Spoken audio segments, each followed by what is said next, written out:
Hi guys, welcome back to my channel. My name is Brian James and this is DB Automotive. If you've just discovered us or you've just stumbled upon us, we're all about the restoration and rebuilding of clubman style cars. Like this. Okay, so today it's just an update. It's not going to be overly long, but we'll cover a few things that we've done. Last week I said I was going to start fitting stuff, and so basically I've fitted the back end. We've dummy fitting. Now I'll explain dummy fitting. It's in its name. A dummy can fit it. No. It's all about just making sure that everything goes back on the way you want it before you do the final fit and fettle. So I will show you what I mean in a second. And also we've now got the front end apart, so I've got to get some gaiters for the steering unit. And I was having some issues with this, so I used a bit of heat. Now I've got a little propane torch. Now if it's stuck, remember liquids don't get stuck, so try not to heat it up that much, but it doesn't take a hell of a lot of heat, and if you've got it firmly clamped, a bit of heat, remember, not red hot, you're not trying to create a liquid, and it should crack open. It normally does for me anyway. So we've done that.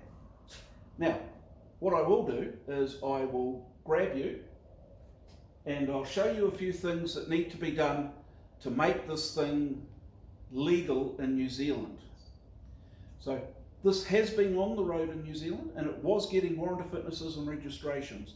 Now before you can register your car, you need to have a warrant of fitness. Now the warrant of fitness basically states that someone has looked at your car, usually for an older car it's every 6 months, and deemed that it is safe for the road. We don't want people spearing off into the wilderness and killing themselves because their car is unsafe, too rusty, ball joints have failed or anything like that. They're constantly upgrading the rules, and so you have to keep abreast of that.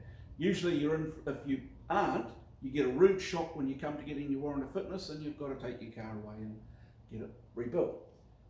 I got a letter through the other day. Now it's an older rule, but it was a good reminder for me that when you've got your bolts done up, at the nut side there needs to be at least 2 threads clear of the nut poking through.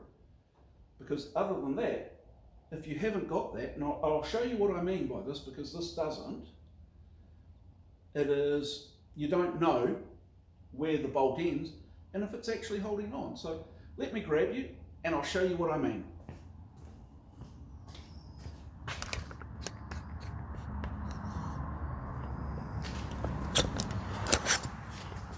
Right. Just grab my glasses. Oops, sorry.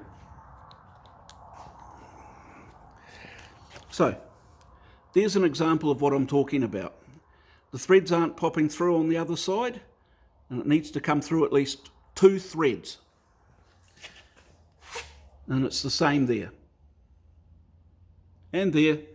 So, I'm going to have to replace a number of bolts, which is probably a good thing anyway.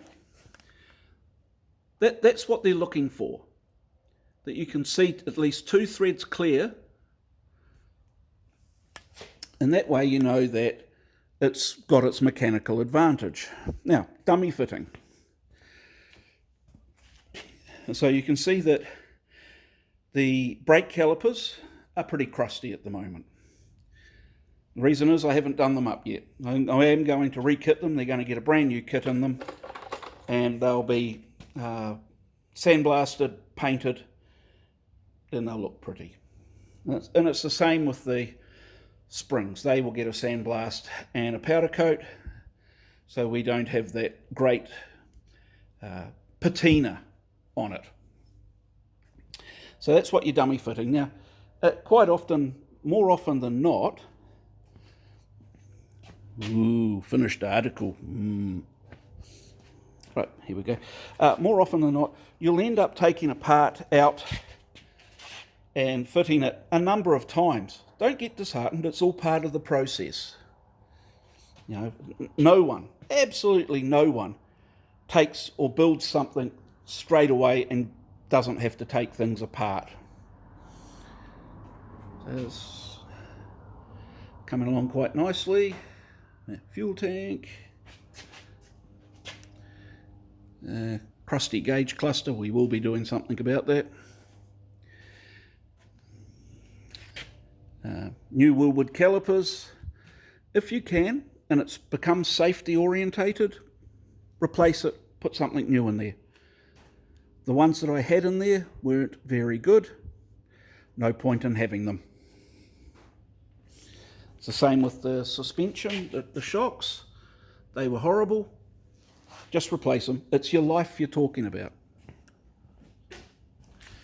Right, let's put you back in the camera, tripod, sorry.